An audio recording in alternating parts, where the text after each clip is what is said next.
नमस्कार, स्वागत है आप सभी का। आप देख रहे हैं इकॉनमी टुडे। दिन के 9:30 बज चुके हैं। कारोबार जगत की तमाम खबरों पर हमारी निगाह रहती है। मैं हूं अजय मिश्र। लेकिन सबसे पहले जो निगाह है वो डालते हैं आज की टॉप लाइंस पर।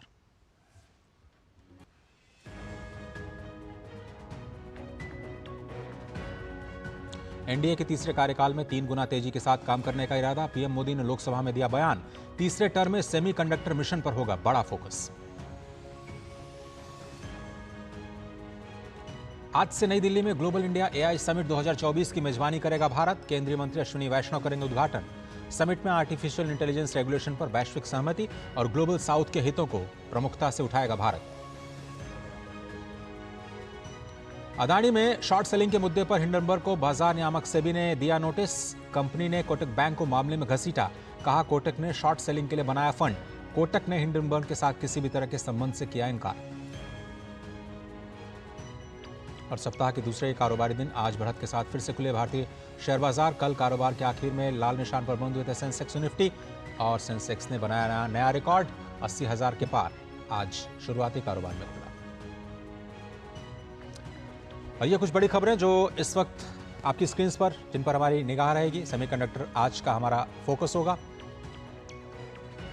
लेकिन बड़ी खबर यह कि आज सेंसेक्स और निफ्टी ने एक बार फिर से तेजी के साथ शुरुआत की, आपको बताएंगे।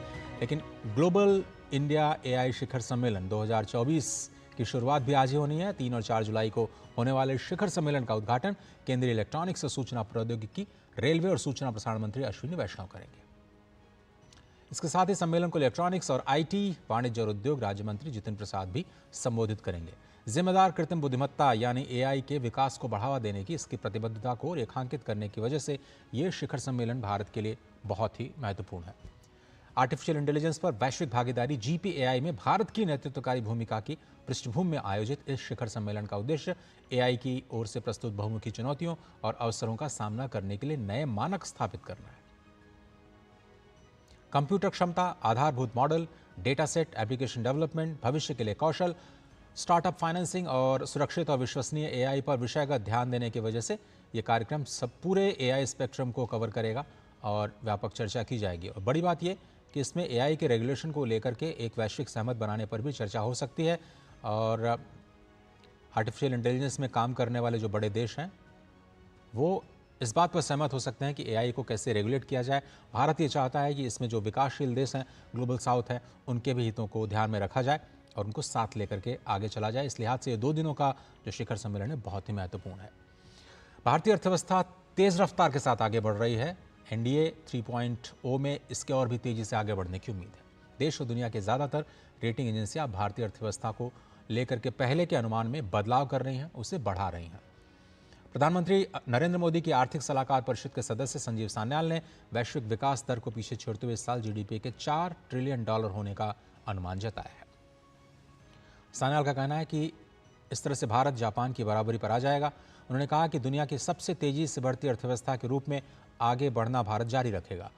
पिछले साल भारत की विकास दर 8.2% रही थी और इस साल ये 7% से ज़्यादा की विकास दर हासिल कर सकता है। दरअसल कैम्ब्रिज इंडिया कॉन्फ्रेंस में एक कार्यक्रम के दौरान सान्याल ने कहा कि जो उदारीकरण के बाद हमें $1 ट्रिलियन की अर्थव्यवस्था बनाने में 16 से 17 साल लग गए, 2 ट्रिलियन तक पहुंचने में 7 साल लगे, उसके बाद 21-22 में $3 ट्रिलियन की अर्थव्यवस्था वाले देश बने। इस काम में 5 साल लगने थे, लेकिन कोरोना महामारी की वजह से 2 साल बर्बाद हो गए। उन्होंने आगे कहा कि अगर कोई बड़ा झटका नहीं लगता है कि 5 ट्रिलियन की इकॉनमी है उसको बनने में, वहां तक पहुंचने में भारत को 2 साल का वक्त लगेगा। सान्याल ने व्यापक आर्थिक स्थिरता बनाए रखने, बैंकों का एनपीए कम होने, नौकरशाही में सुधार, वैश्विक व्यापार से जुड़ाव को बढ़ाने और नवीकरणीय और हरित प्रौद्योगिकी के माध्यम से स्थायी ऊर्जा में निवेश करने के महत्व को भी उन्होंने रेखांकित किया। ग्लोबल ब्रोकरेज फर्म नेमुरा ने अब वित्त वर्ष 2024-25 की दूसरी छमाही में भारतीय अर्थव्यवस्था की मजबूती का पूरा भरोसा जताया है। नेमुरा का मानना है कि देश के विकास दर और कम महंगाई इस मजबूती की वजह है। ग्लोबल ब्रोकरेज फर्म नेमुरा ने कहा कि भारत में रिटेल महंगाई दर वित्त वर्ष 2024-25 की पहली तिमाही में गिर करके 4.8% पर आ गई, जबकि वित्त वर्ष 2023-24 के अंत में रिटेल महंगाई दर 5.7% पर थी। नेमुरा के मुताबिक चावल के पर्याप्त भंडार और दालों का उत्पादन बढ़ने की वजह से खाद्य पदार्थों की महंगाई दर में कमी देखने को मिल सकती है।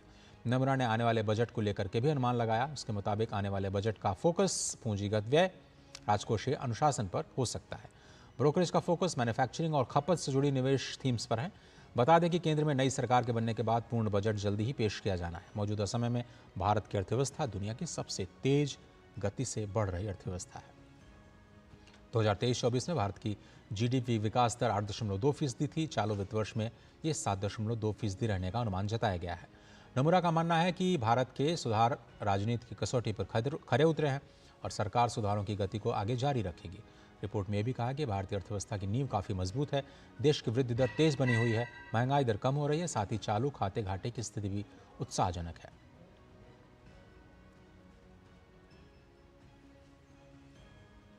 बात रेलवे की करते हैं। जून में माल ढुलाई से जो आमदनी हुई सालाना आधार पर 11% से ज़्यादा बढ़ी, 14,798 करोड़ रुपए रही है। एक साल पहले ये आंकड़ा 13,316 करोड़ रुपए था।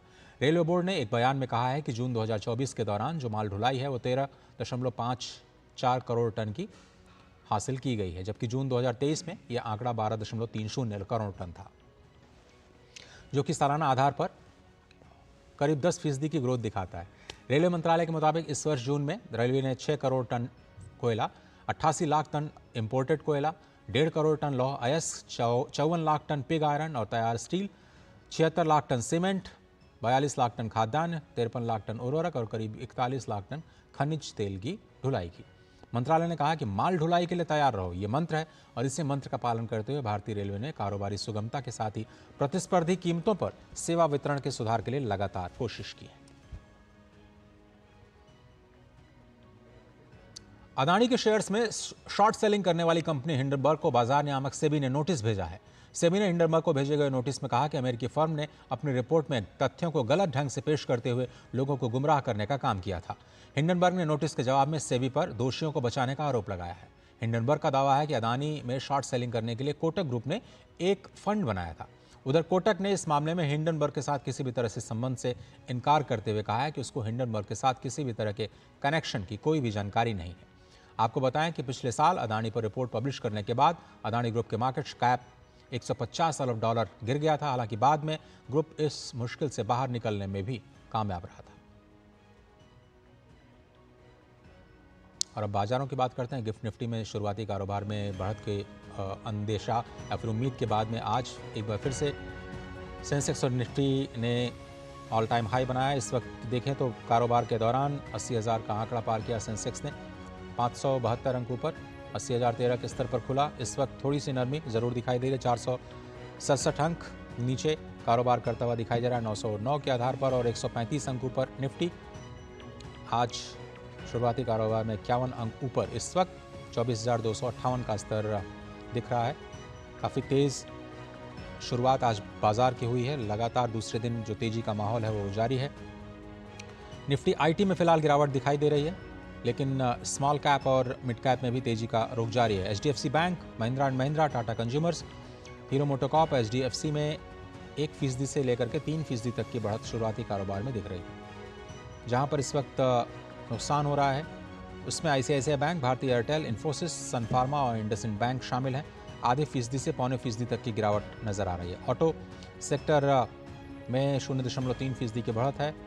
कैपिटल गुड्स में भी बढ़त दिखाई दे रही है। Consumer durables, FMCG, health care में बढ़त नजर आ रही है। टेक्नोलॉजी और आईटी, ये दो शेयर्स हैं जहां पर प्रेशर दिखाई दे रही है। और श्यामा मिश्रा इस वक्त हमारे साथ जुड़ रहे हैं। श्यामा, बहुत धन्यवाद वक्त निकालने के लिए। पहली बार 80,000 का आंकड़ा पार किया, एक बार फिर से ऑल टाइम हाई पर सेंसेक्स इस वक्त दिख रहा है। जी देखिए अजय, बहुत लंबे समय से उम्मीद थी कि 80,000 का आंकड़ा बीएसई सेंसेक्स पार करता हुआ नजर आएगा, लेकिन एक्सपर्ट्स की अगर माने तो वो ये समझ रहे थे कि जो बजट आने वाला है, अनाउंस करेंगे, उसके आसपास लगभग ये एक आंकड़ा क्रॉस करता हुआ उन्हें दिखेगा। पर ये पहले ही हो गया और जश्न का माहौल तो बिल्कुल है ही दलाल स्ट्रीट पर। और साथ ही एनएससी निफ्टी की भी बात कर लें तो वो भी एक फ्रेश रिकॉर्ड हाई उसने भी पार किया है।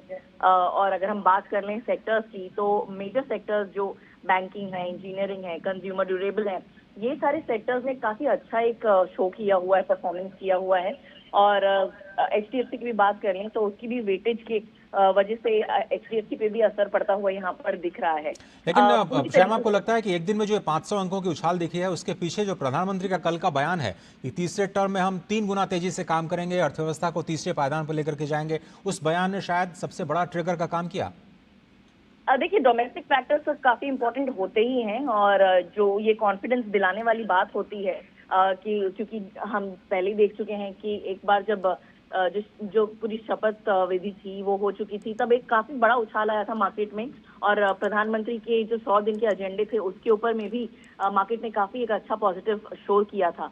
कल की जो प्रधानमंत्री की जो एक कॉन्फिडेंस दिलाने वाली बात है, उस पर भी मार्केट प्ले कर रहा है। और साथ ही अगर हम इंटरनेशनल फैक्टर्स की बात कर लें तो आप देखिए जो एशियन मार्केट्स हैं वो भी अच्छा परफॉर्म कर रहे हैं, और एक तरीके से मिरर भी कर रहा है, यानी कि ग्लोबल से भी कुछ क्यूज ले रहे हैं, और डोमेस्टिक फैक्टर्स भी अगर बात कर लें तो काफी ज्यादा मजबूत है। मैक्रो इकोनॉमिक जो फैक्टर्स है इंडिया के, हमारे देश के, वो भी काफी ज्यादा मजबूत हैं। और हाल ही में हमने ये भी देखा कि जेपी मॉर्गन के इमर्जिंग मार्केट्स जो इंडेक्स है उसमें भी भारतीय गवर्नमेंट बॉन्ड्स को शामिल कर लिया गया। तो काफी अच्छे संकेत आ रहे हैं भारत के अर्थव्यवस्था के लिए और मजबूती के लिए, और ऐसे जी में श्यामा, प्रधानमंत्री का बयान आता है तो ये एक और मजबूती का काम करता है। बहुत बहुत धन्यवाद वक्त निकालने के लिए और मुंबई से सीधे तौर पर जुड़ने के लिए। और आज सेंसेक्स एक बार फिर से क्या पहली बार ऑल टाइम हाई पर आज खुला है सेंसेक्स निफ्टी दोनों। इस खबर के साथ छोटा सा ब्रेक लेते हैं। ब्रेक के उस पार हमारा आज का फोकस प्रधानमंत्री के उस बड़े बयान की कि इस तीसरे टर्म में फोकस कहां पे रहेगा। देखते रहिए इकोनॉमी टुडे। बात जब पीढ़ियों के लिए बनने वाले घर की हो तो जिम्मेदारी बड़ी हो जाती है। गैलेंट समझता है ये जिम्मेदारी। अब डबल एम रिब्स के साथ गैलेंट एडवांस टीएमटी रीबार, निर्माण का रियल हीरो। स्वागत है आप सभी का। आप देख रहे हैं इकोनॉमी टुडे और हमेशा की तरह अब बात करते हैं आज के फोकस की।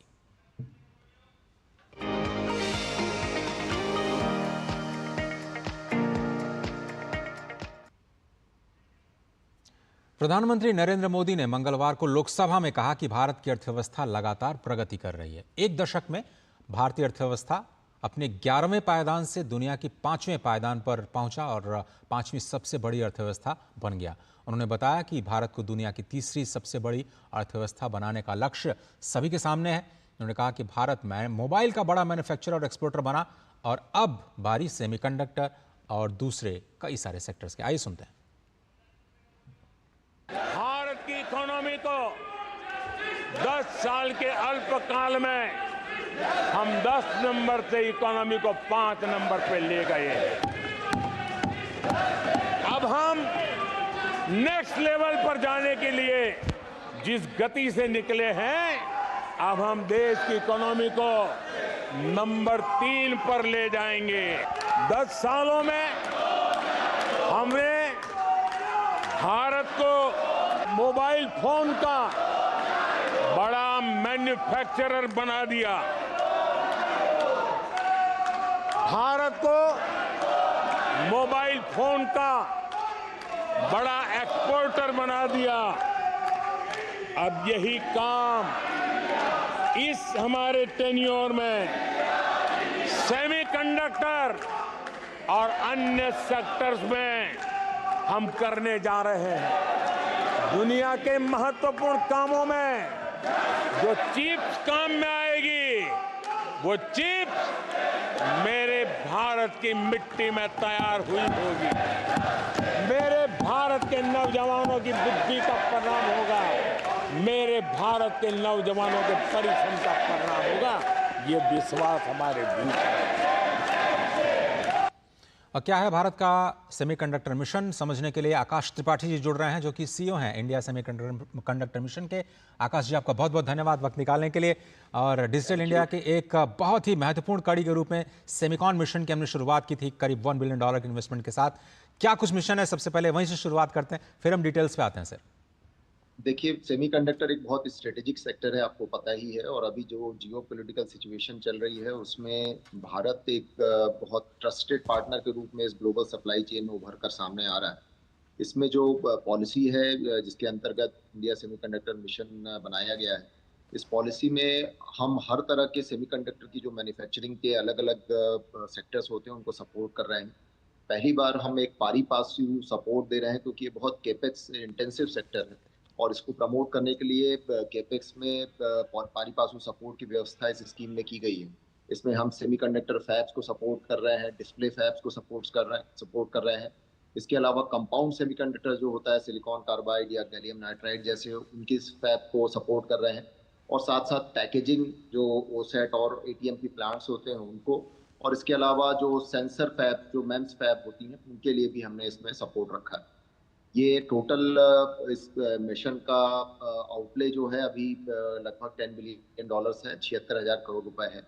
इसके अंतर्गत अभी तक हम लोग 4 प्रोजेक्ट्स को स्वीकृति दे चुके हैं। सर, ये जो पूरा मिशन है उसमें जो पॉलिसीज हैं, हम ये समझना चाहते हैं कि केंद्र सरकार की ओर से तो आपने एक मिशन जरूर बनाया, राज्य सरकारों की क्या भूमिका है, उनके साथ कैसे आप कदम ताल करके चलेंगे, क्योंकि शायद इम्प्लीमेंटेशन जो होना है स्टेट गवर्नमेंट्स में होना है। आपने बताया कि गुजरात और आसाम में हमने शुरुआत की है, 4 बड़े प्रोजेक्ट्स को मंजूरी भी मिली है, तो कैसे दोनों तरह की जो पॉलिसीज हैं राज्य और केंद्र के स्तर पर वो एक साथ चलेंगी? ये बहुत इंपॉर्टेंट बात है, इसमें स्टेट्स की भी भागीदारी बहुत जरूरी है और ये बहुत अच्छी बात है कि देश में बहुत सारे स्टेट्स ऐसी पॉलिसीज लेकर आए हैं। गुजरात, महाराष्ट्र, उत्तर प्रदेश, उड़ीसा, ये सभी ऐसी सेमीकंडक्टर पॉलिसीज लेकर आए हैं। जैसा मैंने बताया कि हम प्रोजेक्ट्स के लिए 50% पारी पासू सपोर्ट सेंट्रल गवर्नमेंट से दे रहे हैं इंडिया सेमीकंडक्टर मिशन के अंतर्गत। इन स्टेट्स ने अपनी जो पॉलिसीज बनाई है उसमें 20 से लेकर 25% तक का सपोर्ट ये अपनी पॉलिसी के तहत दे रहे हैं, सो दैट ये जो प्रोजेक्ट्स हैं इनमें कैपेक्स के लिए प्रॉपर इन्वेस्टमेंट किया जा सके। इसके साथ साथ इंफ्रास्ट्रक्चर एक बहुत बड़ा पहलू होता है किसी भी सेमीकंडक्टर सेक्टर के विकास के लिए, और इसमें गुजरात का जैसे मैं एक उदाहरण देना चाहूँगा कि उन्होंने धोलेरा नाम से एक सिटी सिलिकॉन सिटी डेवलप कर रहे हैं। इसमें सब प्रकार के पावर की व्यवस्थाएं, वाटर की व्यवस्थाएं और रोड्स, एयरपोर्ट, एवरीथिंग, सभी प्रकार की जो हमको आवश्यकताएं होती है एक इंफ्रास्ट्रक्चर में वो सभी वहाँ पे उपलब्ध करा है। इसी प्रकार यूपी, उड़ीसा जैसे मैंने अन्य स्टेट्स बताए वो भी इंफ्रास्ट्रक्चर पे फोकस कर रहे हैं। तो कुल मिलाकर ये एक जॉइंट इनिशिएटिव है जिस सेंट्रल गवर्नमेंट का है, लेकिन स्टेट गवर्नमेंट का भी हमको बहुत अच्छा सपोर्ट इसमें मिला। लेकिन इस पूरे मिशन में जो आपने बताया सर 76,000 करोड़ रुपए खर्च होने हैं, उसकी टाइमलाइन क्या है और क्या आप लोगों ने ये इस पूरे प्रोग्राम में तय किया है कि कितना हिस्सा किस चीज़ के लिए जाएगा? मिसाल के तौर पर हार्डवेयर के लिए या फिर फैब्रिकेशन के लिए, कुछ उसमें डिमार्केशन हुआ है सर? देखिए, मिशन में जो 76,000 करोड़ रुपए हैं उसमें से 1,000 करोड़ रुपए हमने रखे हैं DLI करके एक स्कीम है जिसका नाम है डिजाइन लिंक्ड इंसेंटिव, क्योंकि हम स्टार्टअप के थ्रू डिजाइन को भी सेमीकंडक्टर सेक्टर में प्रमोट करना चाहते हैं। इसके अलावा हमारा ही एक सेमीकंडक्टर लेबोरेटरी है जो 80 से हमारे देश में है, उसको हम लोग मॉडर्नाइज कर रहे हैं। वहाँ एक नई प्रोडक्शन लाइन भी डालने का काम कर रहे हैं ताकि वो R&D के क्षेत्र में एक बेहतर काम कर सकें। और इसके अलावा शेष जो 65,000 करोड़ रुपए हैं वो सेमीकंडक्टर प्रोजेक्ट्स के लिए। इन प्रोजेक्ट्स के तहत हम लोग जो सपोर्ट करते हैं 5 इयर्स का सपोर्ट करते हैं, क्योंकि जैसा मैंने कहा बहुत केपेक्स इंटेंसिव सेक्टर है, बहुत टेक्नोलॉजी इंटेंसिव सेक्टर है और इसमें हमारे साथ बहुत अच्छी टेक्नोलॉजी कंपनीज वर्ल्ड की जुड़ी हैं इसमें, और इसलिए 5 इयर्स का उसमें सपोर्ट पीरियड रहता है। और अभी जो हमने प्रोजेक्ट सैंक्शन किए हैं 4 प्रोजेक्ट्स, उनमें लगभग 59,000 करोड़ का इंसेंटिव हमने अभी तक सैंक्शन किया है।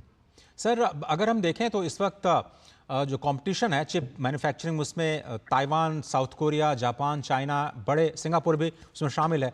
ये जो बड़े देश हैं, क्या वहाँ की कंपनियों के साथ हम कोलैबोरेट करने की स्ट्रेटजी पे काम कर रहे हैं, या फिर हम इंडिया की कंपनियों को, क्योंकि हम डिज़ाइन में एक्सेल करते हैं, तो यहाँ पर उनको मैन्युफैक्चरिंग में सपोर्ट देकर के एक इंडियन कंपनी लेड इकोसिस्टम बनाने का प्रयास कर रहे हैं, या फिर दोनों रणनीति एक साथ चल रही है?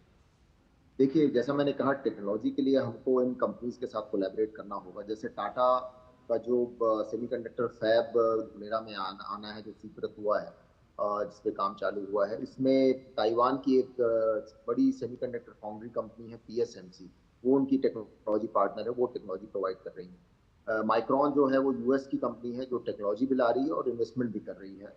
इसके अलावा हमारे यहाँ जो CG पावर है उसने एक बहुत अच्छी जापानीज कंपनी जिसका नाम है रेनेसांस, उसके साथ टेक्नोलॉजिकल कोलैबोरेशन किया है। ये एक मिली जुली रणनीति है जिसके तहत हम अपने इंडियन कंपनीज को भी बढ़ावा दे रहे हैं, वो लीड कर रही हैं, लेकिन डेफिनेटली टेक्नोलॉजी में इनिशियल लेवल पे वो पार्टनरशिप कर रही हैं जी। टॉप कंपनीज के साथ सेमीकंडक्टर सेक्टर की। पैकेजिंग में जो टाटा का प्रोजेक्ट आ रहा है असम में, उसमें वो पूरी तरीके से इंडिजिनस डेवलपमेंट टेक्नोलॉजी का जो कर रही हैं अपने वेमिकल फैसिलिटी में, उन टेक्नोलॉजी पे वो बेस्ड होगा, तो उसको आप कह सकते हैं कि कंप्लीटली मेक इन इंडिया होगा। तो हमारी स्ट्रेटजी ये है कि हम पहले इनिशियली टेक्नोलॉजी सेक्टर में उन टेक्नोलॉजी को पार्टनरशिप के थ्रू लेकर आए और उसके बाद पूरी तरीके से आत्मनिर्भर। आकाश सर, बहुत धन्यवाद। वक्त मेरे पास इतना ही है और आपने कहा कि हम आत्मनिर्भर बनने की कोशिश कर रहे हैं। स्ट्रैटेजी यही है कि हम भारत को एक सेमीकंडक्टर हब के रूप में बनाएं। बहुत धन्यवाद आपका वक्त निकालने के लिए, इकोनॉमी टुडे में जुड़ने के लिए। और शेयर बाजार में छोटे निवेशकों की भागीदारी बढ़ाने और उन पर पड़ने वाले बोझ को कम करने के लिए सेबी ने जो बेसिक सर्विस डीमैट अकाउंट की जो न्यूनतम राशि की जो सीमा है 2 लाख रुपए है, अब उसको बढ़ा करके 10 लाख रुपए कर दिया गया। सेबी का यह फैसला कई मायनों में काफ़ी अहम है। सेबी के इस कदम से बेसिक सर्विसेज डीमैट अकाउंट में रखी जाने वाली संपत्ति की सीमा बढ़ाने से जो छोटे निवेशकों का शेयर बाजार की ओर रुझान बढ़ेगा, उनकी वित्तीय पहुंच बढ़ेगी। ये नई लिमिट 1 सितंबर से लागू होगी। और अब नजर डालते हैं कारोबार जगत से जुड़ी कुछ और अहम खबरों पर फटाफट अंदाज में। आरबीआई ने निर्यातकों के लिए विदेशी मुद्रा नियमों को आसान बनाने का प्रस्ताव रखा। आरबीआई का कहना है कि प्रस्तावित विनियमनों का मकसद विशेष रूप से छोटे निर्यातकों और आयातकों के लिए कारोबार को आसानी को बढ़ावा देना और साथ ही प्राधिकृत डीलर बैंकों को अपने विदेशी मुद्रा ग्राहकों को तीव्र एवं अधिक कुशल सेवा प्रदान करने के लिए सशक्त बनाना है। इंटरनेशनल इनोवेशन कॉन्क्लेव आज से नई दिल्ली के चाणक्यपुरी में शुरू होने जा रहा है। केंद्रीय वाणिज्य और उद्योग मंत्री पीयूष गोयल इसका उद्घाटन करेंगे। PHDCCI इस अंतर्राष्ट्रीय कॉन्क्लेव के पहले संस्करण का आयोजन कर रहा है। सीबीडीटी के नवनियुक्त चेयरमैन रवि अग्रवाल ने आयकर विभाग के अधिकारियों से कहा कि उनके द्वारा लिए गए फैसलों का असर देश की अर्थव्यवस्था और अंतर्राष्ट्रीय लेन देन पर पड़ता है। उन्होंने अधिकारियों से 100 दिन की कार्य योजना बनाने को कहा है। 59 वर्षीय अग्रवाल ने सोमवार को केंद्रीय वित्त मंत्रालय में प्रत्यक्ष कर विभाग के प्रशासनिक निकाय के प्रमुख का पदभार संभाला है। मॉर्गन स्टैनली के एक अनुमान के अनुसार तेल शोधन और खुदरा क्षेत्र में काम करने वाली भारत की सबसे बड़ी कंपनी रिलायंस इंडस्ट्रीज लिमिटेड अगले 10 वर्षों में $60 अरब का निवेश करेगी। इसके साथ ही RIL, टाटा, JSW और अडानी जैसे समूहों में शामिल हो गई है, जिन्होंने अगले दशक के लिए बड़े निवेश की घोषणा की है। मई से 2 बार संशोधन के बाद ताजा अनुमानों में अडानी पावर अब 2030 तक अपनी क्षमता को 30 गीगावाट से अधिक तक ले जाने का लक्ष्य रख रही है। कंपनी ने इस लक्ष्य को प्राप्त करने के लिए कंपनियों के अधिग्रहण का विकल्प भी खुला रखा है। HCL टेक्नोलॉजीज ने पटना में अपने पहले वैश्विक डिलीवरी सेंटर के शुभारंभ की घोषणा की है। यह सेंटर हाईटेक और सेमीकंडक्टर कंपनियों के लिए IT और इंजीनियरिंग सेवाओं के लिए डिलीवरी पर ध्यान केंद्रित करेगा। यह बिहार राज्य में HCL टेक का पहला केंद्र है। गोदरेज परिवार के बीच एक समझौता हुआ है। इस समझौते के तहत आदि Nadir Godrej good RKN enterprises से गोदरेज इंडस्ट्री में 12.65% हिस्सेदारी खरीदेगा। यह खरीद बड़े सौदों के जरिए होगी। RKN एंटरप्राइजेस रिशद नरोजी की कंपनी है, जो आदि गोदरेज के चचेरे भाई हैं। इस खरीद के बाद आदि नादिर गोदरेज गुड की गोदरेज इंडस्ट्री में हिस्सेदारी बढ़ जाएगी। गोदरेज इंडस्ट्रीज समूह की सबसे महत्वपूर्ण कंपनी है।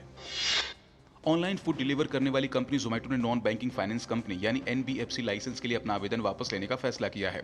कंपनी का कहना है कि अब वो लेंडिंग बिजनेस नहीं करना चाहती। कंपनी ने कहा है कि एप्लीकेशन वापस लेने का निर्णय जोमेटो फाइनेंशियल सर्विसेज लिमिटेड के बोर्ड द्वारा लिया गया, जो एक पूर्ण स्वामित्व वाली सब्सिडियरी कंपनी है। जोमेटो ने एक्सचेंज फाइलिंग में कहा है कि कंपनी के रेवेन्यू ऑपरेशन पर कोई मटेरियल इंपैक्ट नहीं है और यह खुलासा स्वैच्छिक रूप से किया जा रहा है।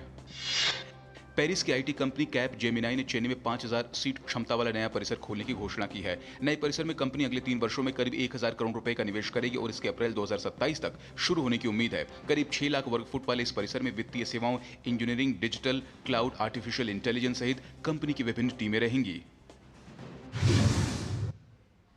तो ये थे कुछ बड़ी खबरें कारोबार जगत से। फिलहाल आज के इकोनॉमी टुडे में सिर्फ इतना ही। DD न्यूज़ पर खबरों का सिलसिला लगातार जारी है।